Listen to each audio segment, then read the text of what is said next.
اللہ تعالیٰ نے ہمیں کیا کچھ نہیں دیا ہے، کیا کچھ اللہ تعالیٰ نے ہمیں نہیں دیا ہے۔ اللہ تعالیٰ نے یہ زمین ہمارے لیے بنائی ہے، اس زمین کے اندر سونا، چاندی، ہیرے، جواہرات، تیل، پیٹرول، گیس، کیا کچھ ہے جو اللہ تعالیٰ نے ہمیں مفت سے کا دیا ہے۔ گیس والے ہم سے بل لیتے ہیں، اللہ تعالیٰ جب یہ گیس دیتے ہیں تو اللہ تعالیٰ اس میں کتنا ٹیکس لیتے ہیں، بل لیتے ہیں اس کا، ساری گیس مفت میں دے دی ہے۔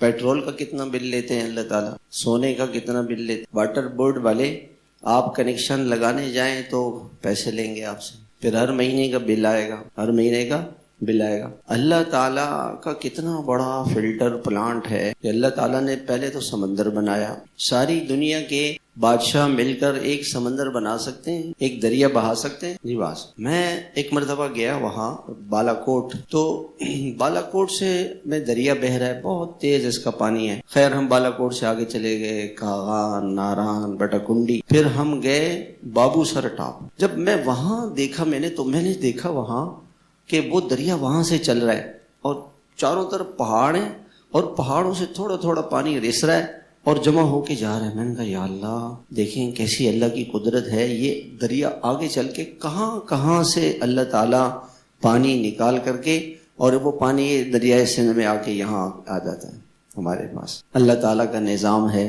اگر اللہ تعالیٰ ہماری پاکستانی حکومت سے کہہ دیتے کہ وہ بابو سر ٹاپ سے پانی لے آؤ کراچی، تو ہم لوگ کیا ہو جاتے؟ پیاسے مر ہی جاتے۔ کہاں سے یہ لوگ لاتے؟ وہ اللہ نے خود ہی انتظام کیا ہے وہاں سے۔ کتنا بڑا سمندر اللہ نے بنایا، اور اللہ پاک نے سورج بنایا، اور اس سورج کی گرمی سمندر پہ ڈالتے ہیں، پھر یہ سمندر کا پانی اوپر لے جاتے ہیں۔ اوپر اللہ نے فلٹر پلانٹ لگایا ہوا۔